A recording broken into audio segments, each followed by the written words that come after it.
Aging and changes are part of the cycle of nature.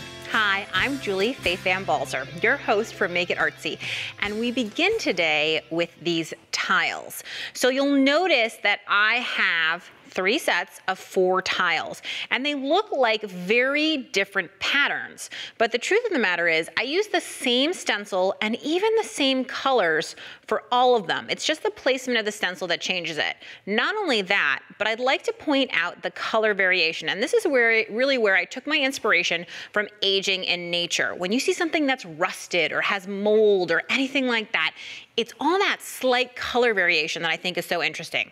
So let me show you how I get started, okay? I went out and I bought a bunch of just plain white tiles. These are really easy to find. You can find them anywhere, and they come in lots of different sizes and shapes depending on your project. So you could get subway tile or just plain squares like this. The next thing is I am using acrylic paint. Now there are a lot of different paints that you can use. If you use something like an enamel paint or a paint that's meant for tile, you don't have to seal it. But if you use a craft paint like these, you will want to seal it, especially if you're using it like in a bathroom or somewhere else where it's going to get some water. Now this is a funny ratio here on my palette paper. I've got a ton of yellow and just a little bit of green. But the reason for that is because I want a yellow green. Can you see how that green is so dominant that it is turning that yellow really even greener than I want? So I might even add more yellow to the mix to get it to be the color I want. The other thing, again, taking a tip from nature, is I want to try to not mix this really well. Now I know that sounds crazy, but what I want to do is kind of keep it a little bit streaky, because that's what nature looks like. If you think about leaves or any of that stuff, you want to leave it a little bit color variation.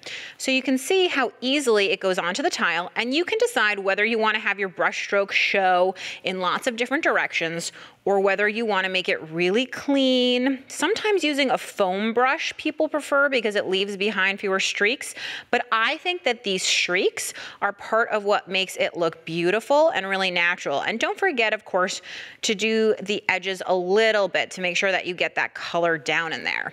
Now I would let that dry, okay? So I have some here that are already dry. Now, once it dries, what you want to do is you want to find a stencil that to you has a little bit of flexibility. So I chose this flower stencil because to me, it already looked like tile, so I already kind of felt inspired by it. And it also is a very symmetrical design, and usually when tiles repeat, it's a symmetrical design because we're able to visually continue the pattern. Now, for our first tile, I'm going to go for the most obvious placement. And what that means is, let me flip this over so you can see, because that's a little bit darker. And remember, stencils are double-sided. You can use either side. Because I want to place this directly in the center of the tile, okay? And I'm just going to eyeball that to make sure that it looks like it's in the center. When I feel like it's there, I love to use painter's tape because it's just going to hold everything into place so I don't have to worry about things wiggling. The next thing is I'm using a cosmetic wedge sponge to do my stenciling. You could use a brush or your favorite, tool, but I find this to be really, really useful and inexpensive. Now, when it comes to colors, again, I'm taking my clue. What happens in nature? Well, a lot of times red is one of those colors that starts to take over, like green leaves when you see that kind of aging or heading into fall. Yellowing of things certainly happens, so I'm going to go ahead and put out some yellow as well.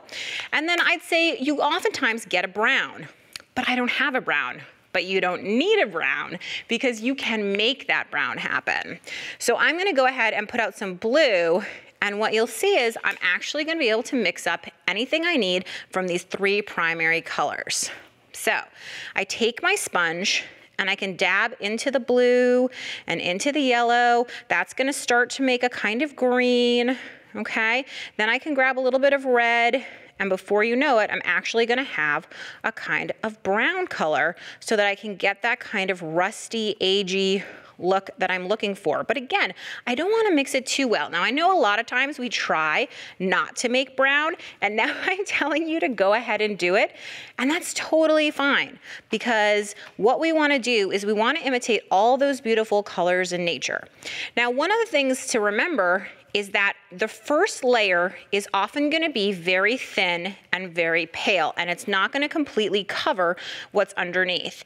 If you want a layer that's 100% opaque, there are two choices. You could add white paint behind it to make it 100% opaque, or you can do what I do, which is because the stencil is taped in place, you just stencil over it a couple times. So I would just pass several times over this to make sure that I'm getting the complete coverage that I want.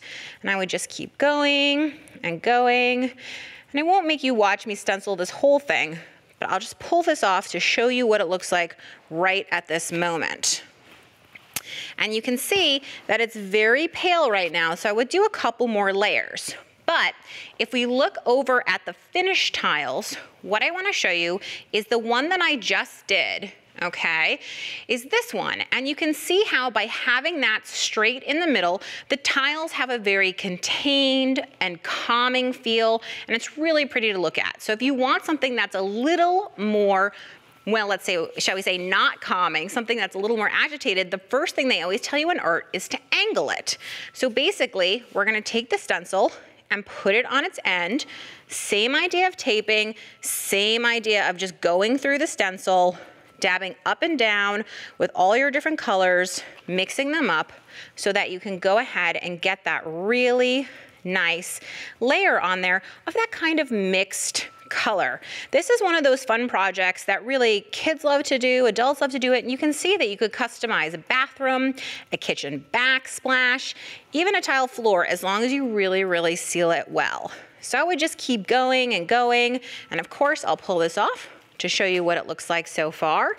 And you can see the angle tile, and if we look back at the finished ones, then you will also see how that angle really changes. And I want to point this out, which is at the center of the 4 tiles, there's a new pattern that gets created. So you can imagine that as this travels over a lot of space, you've now got an additional pattern that you just created. So for our very final one, this one is kind of the most funky.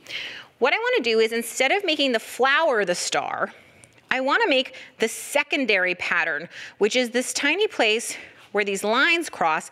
I want to make that the star of the show. So again, I would just go ahead, and you know how this goes over and over again. I'm just going to take this, stencil up and down right in here to make sure that I get that all covered. And you can see how the flowers are just heading off the corners, and that's totally fine. So again, I would take my time and really do this.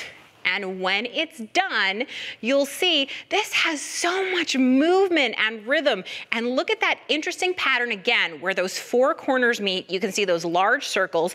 I have to tell you, you're not supposed to have favorites, but that's my favorite.